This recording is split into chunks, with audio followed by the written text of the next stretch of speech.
Hello, everybody, and welcome to the world according to Lonza. I am Andrew Lonza, and it is the end of June, and it's July 1st, 2021.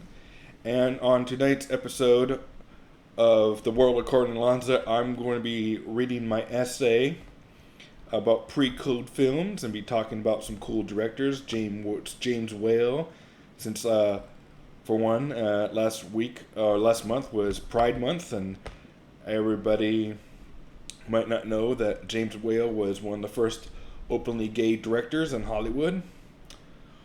And I'm going to be talking about some other mavericks, I guess you could say, other directors that had a big impact, like Howard Hawks and Howard Hughes.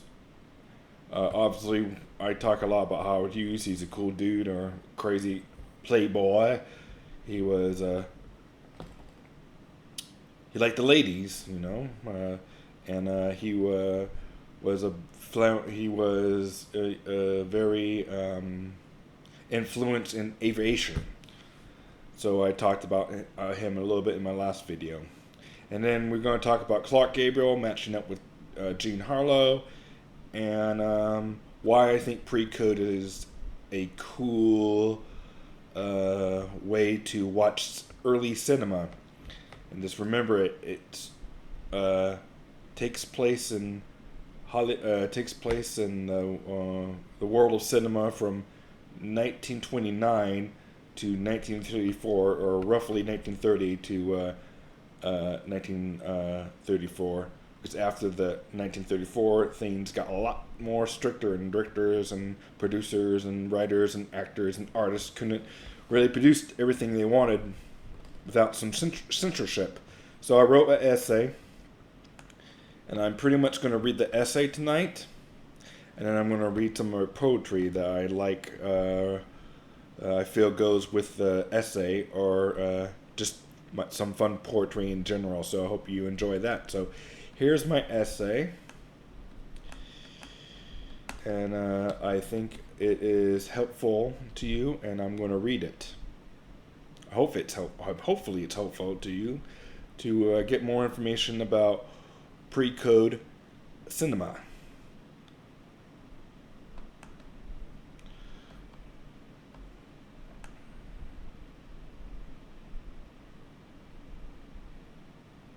All right, tonight I'm going to recommend some very cool classics, pre-code films that you might watch all during the rest of the summer season. I'm going to be talking about these great films that push the censorship code to make it easier for everyone who watches this video. I'm going to break this up into parts. So, part one. What is pre-code? Pre-code is not a certain genre.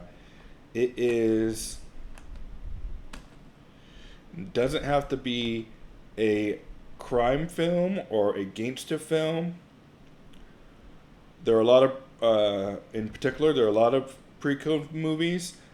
Any of these genres that pretty much I said took place before 1935, and in between 1929 roughly through 1934, are considered pre-code. They movies that push the envelope with sex and violence and taboo subjects. They could be considered rated R films today. You had all these movies had anti-hero gangsters, people who did violence, crime of passion, sex. We saw hints of characters who slept with one another, and we saw characters who we thought could be gay. Even there was even some Mickey Mouse pre-code cartoons, or lovable favorite mouses, chilling, drinking a beer, smoking cigarettes, and of course, we cannot accept that there were some cartoons that were blackfaced, and we know that's not acceptable today, but that is what was going on. So why do we embrace these films? I like to think that pre-code films have very Shakespeare or very humane, very human, um, cinema. It's very in-your-face humanity at its finest or worst, or it's not clean cut.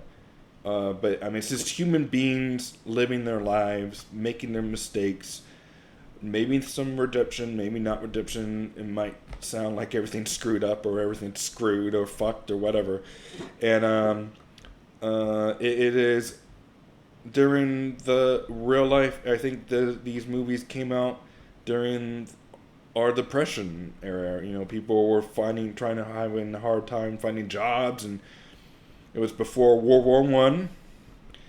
And it was right at the tail end of Prohibition, right at the end of the economy crashed, and these movies just, I don't know, they came out at a right time to where pushing the envelope.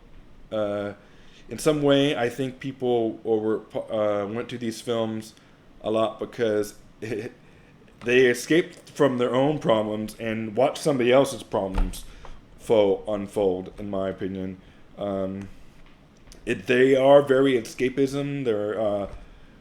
But they're very dark. They're not like escapism, happy-go-lucky. It's just like, but it's very real, and it's just like very dramatic, and I think people were just fascinated with violent lives that they didn't want to live themselves, but they were fascinated. What would it be like to be John Dillinger or Bonnie and Clyde? Because Bonnie and Clyde were very popular were alive during this time. Not popular, but they were like anti-heroes in a way. Two people against the government, or two people who were against the banks. So, yeah. Anyways, continuing on with my this. Dude, hold up. To get any woman or man of her dreams and to find happiness, I think pre-code films are just old good-fashioned storytelling. What I also like that these movies, I want to say 95% of these films were filmed on actual sound stages in Hollywood, and from all the major players: MGM, Warner Brothers, Paramount, Columbia Pictures, Universal, etc., Fox. These were considered the golden age of Hollywood. And it is in our human nature to have a wild side, or wonder what would I have done in that situation. And now for part 2 of my little essay, the queer and the strange. Okay, I wrote this essay in the middle of June, and normally you think of June, you think of big blockbusters, you think of movies like Jaws and Jurassic Park and Pirates of the Caribbean. But you normally want to wait for, I'm going to name some movies that you want to think of, summertime movies, that I think go great with, even though there might be, let's say, Halloweenish. Like, I think a great pre-code movie is Todd Browning's Dracula. It's one of my favorite movies. And there's also a Spanish version of Dracula. So if you're tired of the sick, or you're sick and tired of vampire movies, and you're like, well, Andrew, why do I want to watch another Dracula old movie at summertime? Well, maybe don't watch the English version first. Watch the 1931 Spanish version. It's definitely shows the women more of the cleavage than the American version, and I think that's a good kind of a odd movie to watch. But the main director that I want us to watch during well, it would have been during June, but I'm posting this video in July, would be James Whale. He did Waterloo Bridge, a World War I movie. He did Frankenstein, and he co-directed with Howard Hawks, or did the stages for a movie called Hell's Angels. So I would recommend Hell's Angels, 1930. If you just want to get started, Hell's Angels followed by Warner Bridge. And if you can't find it online, you can find this movie called Journey's End, with Colin Clive, and he plays a mad scientist in excuse me, in Frankenstein. Colin Clive is the famous actor that goes, "It's alive! It's alive!" When he says, that's the famous line from the Frankenstein movie. But I will watch James Whale, the openly gay director's films, and to see how strange or how unique or how some of his movies are like a fu to religion, or fu to maybe society in a whole. Because there's parts of Frankenstein where, you watch that movie closely, and it's almost like blasphemy stuff, or maybe not blasphemy, but it's very. You see a lot of crosses in the background, and in the background of Frankenstein, you see a picture of a crucifix or a Calvary scene, and then if you compare that to his World War I movies, like his earlier films, this is James Whale I'm talking about. Most of them are done on a Universal backlot, by the way. So if you take the Universal Studios tour, you can see at the end, in the middle, like right before you get to the Cycle House and right before you get to the Jaws attraction, I think there's a part where they go through Old Town, the European village or whatever at Universal Studios. But watch Journey's End too.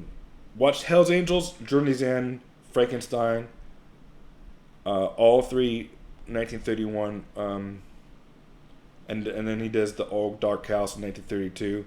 But I would do a James Whale thing because last month was Pride Month and he was openly gay for one, but he just has a really artistic view of making movies, and he kind of cast these misfits. Colin Clive was the guy who played Dr. Frankenstein, and he's in Journey's End, was a extremely toxic alcoholic, like pissing yourself kind of alcoholic, where he would, it's like he had a drink because he had pain. He was a World War One. I think he actually served in World War One for a little bit. Both James Whale and Colin Clive, I think, maybe served in the First War. Don't take me for my word on it. This is going by memory, and you can just see the cast, just, and what Boris Karloff. I'm not, and of course he's in the Frankenstein monster. He's probably the most straight edge. The monster is probably the most straight guy on the whole set, who has the most stable life. I haven't read too much of Boris Karloff's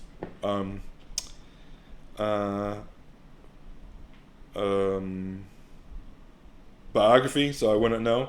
But it's just the whole environment of the behind the scenes, and you read about some Colin Clive, who some claim he was bisexual or in a World War One veteran and a blazing alcoholic. They say. I mean, and of course the openly gay director James Whale, and you have all the other cast of characters of his franchise. I think James Whale would be definitely a director you guys should get into or look into, the Pre-Code, and watch Howard Hughes' Hell's Angels, and then watch James Whale's Journey's End. It's kind of like, so you can have like a World War One, and you can have a Frankenstein mix, and a horror of fantasy and a horror of real life. and it kind of goes with summer, I think, because I remember reading a lot of the battles. I think a lot of the battles took place in summer. So, in 1932, there's if you want to go to 1932, Red Dust is definitely a movie that took place in summer, starring Clark Gable and Jean Harlow. But continuing on with my essay, but remember James Whale. Just look up James Whale and Colin Clive, and that's a good pre-code, uniquely done viewing pre-code films. So, moving on. As you all know, some other main code, most of you should know that, or film historians should know, that some other good films to watch are what people call, or what Martin Scorsese would call, the blood and beer. Blood and beer go together, right? So we have movies starring with Jean Harlow and James Cagney in The Public Enemy. I would recommend that. It's all during the same period. So, and Edward G. Robertson, not necessarily a summer film, but Edward G. Robertson, before Public Enemy came out, starred in. I'm just reading this from the top of my head. Little Caesar. Man, all right. But so now to the what I would call now after you watch some James Whale and Little Caesar and Public Enemy and all that, I would put together the gangster films, all the gangster films, and all the tough guys and all the all Americans, and I will put together a group of men that people say are the all American tough guy, patriotism, Americana, Budweiser, Bush drinking. Well, some of it's conservative. Most, well, yeah, I guess it's conservative. Even though Edward G. Robertson was not, he was a freaking socialist, or known to be socialist. So I've watched these movies with Clark Gable. I'll do like a Clark Gable marathon with pre-code films that he was in. One of them was called A Free Soul, and he teams up with Joan Crawford a lot. And there's another one called Possession. Free Soul and Possession. And of course, watch Edward G. Robertson's Gangsters, and then watch anything with Clark Gable, and anything with James Cagney, and anything with John Wayne. He made like 2 pre-code movies, or 1 pre-code movie called Arizona. And I would try to watch all those tough guy movies all together and to see how the cliches come across the screen. So, and then there's the female fatales, Norma Shearer in The Divorcee, that's 1930. And the female stars, of course, Norman Shearer is probably not seen a lot, but we have Norman Shearer, Maya Clark. Maya Clark is in Frankenstein, so you will find that interesting. She's part of the James Whale crew. And Barbara Steinwach, she did a whole bunch of films from Columbia. Joan Crawford with Clark, she does a lot of movies with Clark Gable. Jean Harlow does another lot of movies with Clark Gable. And Clark Gable is the man here. And Greta Garbo, who's really was lesbian, or supposedly was lesbian. And the reason I'm talking about their sex lives is because this, imagine being yourself.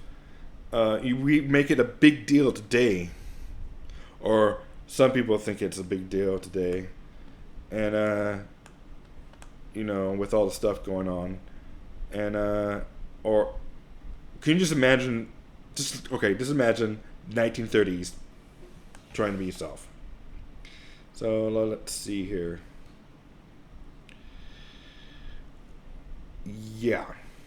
So, part 3, it would be Edward J. Robinson, James Cagney, of course, early Humphrey Bogart. I didn't mention him, but he wasn't really a star until after Pre-Code, I think, 1936, with the Perfect Forest. He was like third bill, fourth bill. That means he was like on the credits, but he wasn't like the main guy. Because I think, from my analysis, I feel that Edward G. Robinson was the first gangster, and then the other popular one was James Cagney, and then Clark Gable kind of moved this way up the ladder too with MGM. Oh, and it would be interesting for you guys to know if you guys can tell me in the comments which studio these stars belong to. Edward G. Robinson was with Winners with James Cagney. Humphrey Bogart eventually went to Warner Brothers. I think he started off in Fox and he was kind of bouncing around. Clark Gable with MGM at the beginning. But, yeah, okay. And that's about it for my introduction to Pre-Code. Some movies that I'm recommending because I wrote this essay, and if I write an essay, it might be better for me to publish it on a website or something so you can read it and I don't have to blah blah blah blah blah and give you a whole bunch of bullshit that you guys don't want to know. Or if you like my essay, you can find that interesting. Okay, so now I am going to open up some poetry that I wrote. There it is. You have to give me a second because working on your laptop and trying to do YouTube videos is a little bit tricky because you're trying to do too many things at once. Like I said, my channel is going to be a little choppy, but I'm just going to put it out there. I'm going to do the best I can because I need to get shit done and I need to get shit rolling, and I want you guys to enjoy my work. And I'm happy that you do. And if you don't, that's okay. And if you don't like my videos, that's okay. Tell me what I need to do better. Or if you just don't like my videos, then this channel is not for you. We live in a world where too many people get offended when things don't work out for them, or not everybody's a fan of everything. So my feelings won't get hurt if you don't like this stuff. You don't have to subscribe, but please subscribe the YouTube way to my channel because I want more eyeballs. Alright, I'm going to put this on big screen. I'm going to look directly into the camera. I'm going to say 2 poems and then I'm going to wish you adieu. And then on my next video, I might move on to film noir. And then I'm going to try to get some summer movies that I recommend. And then hopefully I can have some film locations that I may try to show you in the future. I talked about how most of the movies that I mentioned were filmed at studios, but there are a few scenes that were filmed on actual locations. Like there's the opening scene of Dracula and the lake where Maria, the poor little child, was tossed into the lake, and that's filmed next to the MASH set of 1970 of all things on Brain Freeze, a lake down in LA. Malibu Lake, duh. All right, here we go. Here's the poem I wrote, and it is called. The poem I wrote is called "I Woke Up from a Dream Where I Can Hear the Pacific." I woke up from a dream where I can hear the Pacific by Andrew Lonza. I turned on the TV. I had to escape from reality. I was on the bench kissing the old ghost where I hear Jean Harlow. I have woken up from a dream and it was Saturday morning. It was a May morning, and I can see a clear picture of the old Hollywood movies playing on my TV. In the twilight, during the dawn, I finally fell asleep. I see something from the Twilight Zone or the beach or some old silent film starring the great Latin lover. It was in my dreams I'll be Rudolph Valentino. You can be Clara Bow. A few deadly kisses and I'll be missing in history only in a safe film, but I'll never see the real world. My film has some burns in it. So does this dream. I like to hear the waves at night. I like the reality, and I see the seagulls flying over the ocean skyline. I love the fog. I love the humps of the dunes. If you close your eyes, you can be transported to a Mediterranean oasis. I woke up realizing it's not 1921 or 1922, and I won't find that old girl Mag. I don't worry about how better Fitzgerald or Hemingway had it. All I have now is what's going on this twisty, hilly road. I like taking little weekend trips. I like finding old movie locations. I can record and share them the same time on TikTok. And now I'm reading a 1925 novel, In Our Time, by Ernest Hemingway, and you can feel the last generation. Can some pictures of the soldiers, can I see some pictures of the soldiers coming home from World War One? Did anyone or any soldiers come back home, where you can hear the waves crashing and we can let go of our past, where we can no longer be in the shitty mud of ditches where gas bombs are over our heads. And a big parade ran through the valley. I got on my own adventure, even if it's in Santa Maria on the 119. I will have fun. All right.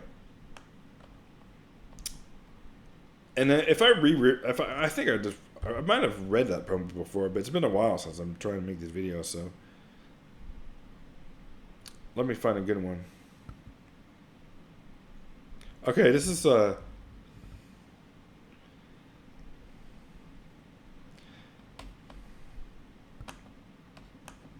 another poem I just found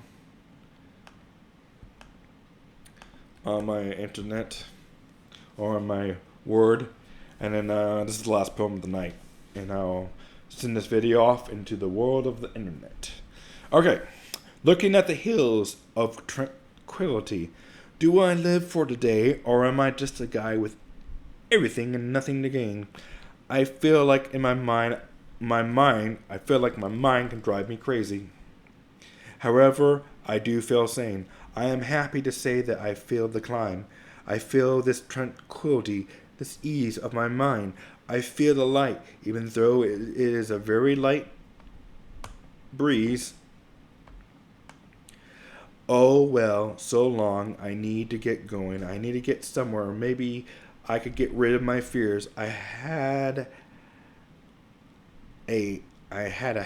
was driving down these long twisted hills, but I don't need my mind glassing at them. I need to take long walks to clear my mind. Oh my words of ideas. I don't have anything to worry about. And all I'm here is now is the Texas of somebody talking too much.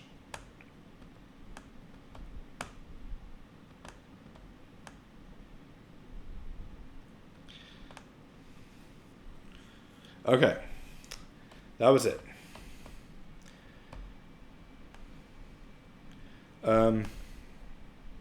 That's it for tonight. I have lots more poems to do, but I am not even finished editing them, or was trying to get some people editing them. But I like to put a little bit stuff out there because, man, I take way too long to publish stuff or get people to read or are interested in what I have to say. So I take way too long doing all this stuff. But I wanted to do a YouTube video and talk about Pre-Code at least. And I hope you guys have a great July 4th. Jaws is a great movie to watch, of course. 1975. Jaws. Came out June 20th, 1975. Directed by the great Steven Spielberg. And that's a good summer film to watch. So I hope you guys drink some good old American beer. Some Budweiser with a little...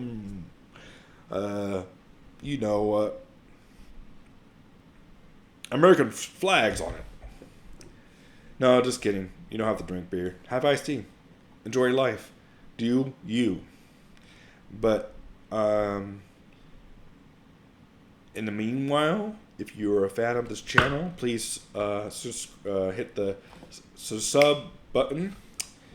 And, you guys watch some movies. And I will try to review some new movies every once in a while on this page too. But for the most part, it's going to be older flicks because too many people I know are just shitting over cinema.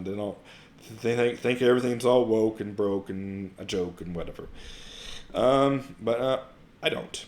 I like cinema where it's at now because it is what it is, and I don't feel anything's being too preached to or anything's being too political, because movies can be political and they can be artistic or they could just be for entertainment, all for ingredients that make a good film or a not so good film.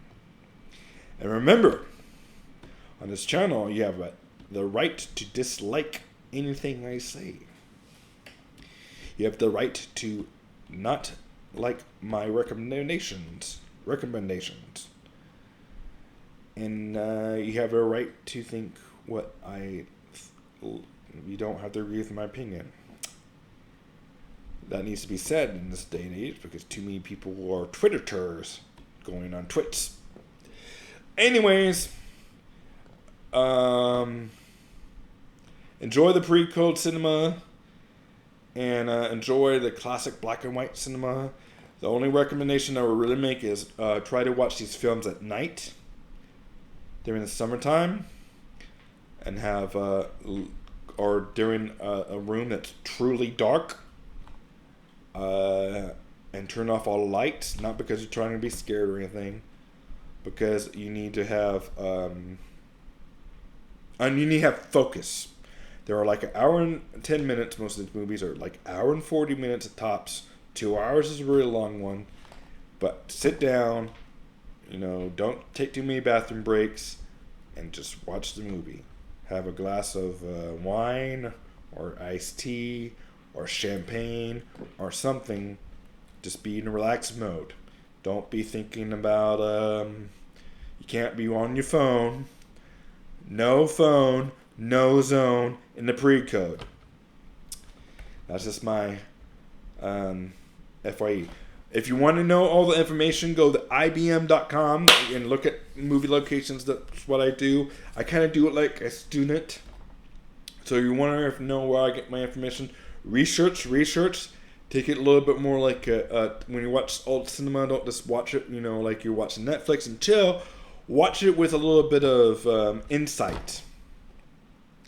And see how the stories affect you. See how the stories might be different from today, how they affect the audience. And see if you can connect, like, Martin Scorsese, and see if you see any influence on the future directors that we have in today's world. Like, anybody that you appreciate as a director. But try not to ask too many questions to your family members or friends. Google and do the homework. I think it's important that you find a lot of information, like do a Gene Harlow biography, do a Clark Gable biography, or just even though it might be a Google or a IBM, just get a glimpse of like their life. And in my opinion, this is something that's going to shock you before you continue to watch these films. Is look at the actors and think about them as mythical beings, even though we're trained to think, hey, these are real people and they live lives, and as they went to the bathroom like everybody else. Kind of think them as as the screen represents them too, mythical figures, even though they're just normal human beings. A lot of the actors and actresses had troubled lives or successful lives with like all the great artists, because in my opinion, a lot of it might be just the way it is with people who have a lot of talent. Just on the flip of the coin, you have a lot of pain and struggle, and you try to make the best of make the best of their lives as they can, and live the most happiest lives that the celebrities of the 1930s can. And some of them probably had a fair amount of happiness or tried to find that happiness, but remember, when you're watching the films, thinking of them as mythical figures, behind the scenes, remember that they're all human. That's what I'm trying to say. So try to do look at both sides of the coin. Like, oh, this is these are the idols that I'm seeing on screen. But then when you read about them behind the scenes, just know the difference. It would be a good way to analyze these films. That's what I do. So I also look at a lot of film locations and when the movie was released and all that stuff. So like history class, pre-code history. And that's a good way to get into some art of the 1930s. Because I do think it's art, true art. And it's just really risky R-rated movies from back in the day, because at the end of the day, I think the one other thing I want you guys to get from this video is we think Gone with the Wind was the first movie that they said damn and all that jazz. It's not. I mean, that was a big part of the 1939 after pre-code, but I think there's far riskier things than we think of wholesome, good old black and white films. Anyways, that's it for tonight, because I'm rambling, and I hope you enjoy my video, and I'll talk to you soon. I'll try to do another video mid-July. Alright, thank you very much for watching The World According to Lonza.